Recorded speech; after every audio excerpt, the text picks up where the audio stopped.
Chers compatriotes congolaises et congolais, chers Africains et amis du Congo, chers compagnons de lutte, je vais me souvenir du 30 juin 1960 comme la date historique qui marque une étape décisive dans la conquête de la libération totale du Congo. 58 ans après l'indépendance de la République démocratique du Congo, la date du 4 janvier 1959 a été la poudrière nécessaire à l'explosion du peuple congolais pour sortir du joug colonial, de prendre conscience que la liberté est une aspiration profonde et un droit universel. La résistance est née.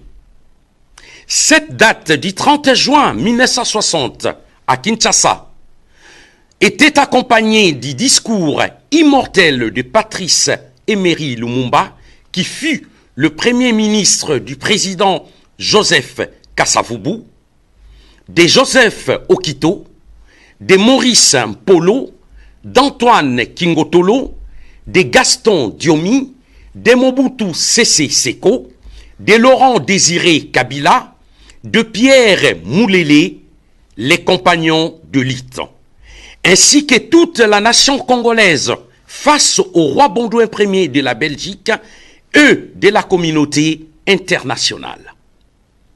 Son message était d'autant plus vrai en 1960 qu'en ces jours du 30 juin 2018, car la résistance de la diaspora menée par le RCK, le résistant combattant du Congo, est enflammée par le flambeau qui nous a été légué pour combattre cette gangrène d'occupation néocolonialisme laissée par les colons en quittant l'Afrique. Le RCK, le résistant combattant du Congo, rend un hommage éternel ce 30 juin 2018. Ce jour restera gravé à jamais dans nos mémoires. À tous les martyrs qui sont morts avant, pendant et après notre indépendance, et rappelle toute la résistance à ne pas oublier que c'est par la lutte qu'elle a été conquise. Cette même lutte que nous menons tous les jours, une lutte ardente qui doit être idéaliste, car le pouvoir sanguinaire d'occupation a réussi à mettre sous terre plus de 12 millions de Congolais. Les régimes illégitimes et illégaux de la Kabylie gouvernent avec poigne par l'imposteur criminel Joseph Kabila et voudraient que les Congolais, une fois de plus, tombent dans ces pièges d'élections présidentielles triquées d'avance où lui seul ou un de ses frères qui sortira vainqueur. Cette lutte ne nous épargnera pas.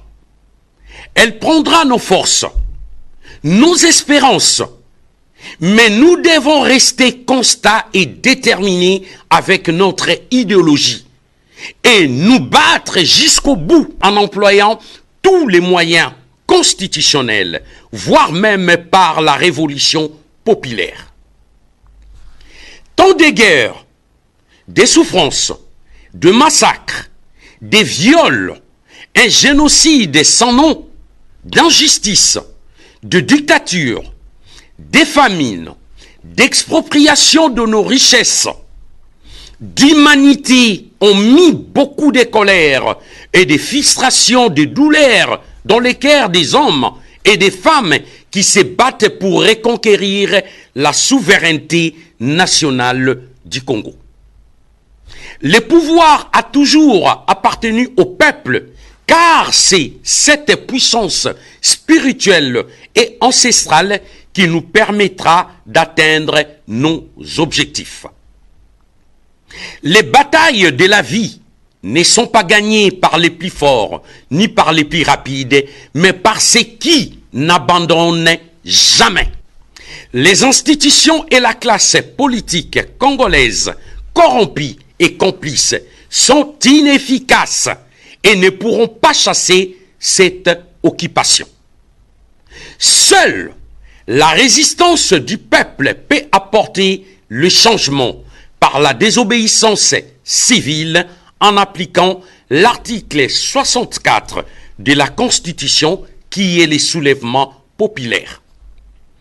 Pour que toutes ces atrocités gravées dans nos esprits ne se reproduisent plus jamais, nous devons tous nous lever comme un seul homme afin de reconquérir notre souveraineté et notre indépendance. Le RCK propose une nouvelle alternative politique, sociale et économique avec un État qui respecte les droits humains et ses engagements de développement vis-à-vis de son peuple. Une transition sans la Kabylie qui organisera de vraies élections crédibles, libres, transparentes et démocratiques. Vive les résistants combattants du Congo. Vive le peuple congolais et africain. Vive les Congos libres et prospères. La patrie à la victoire. Nous vaincrons. Ingeta, Ingeta, Ingeta, je vous remercie.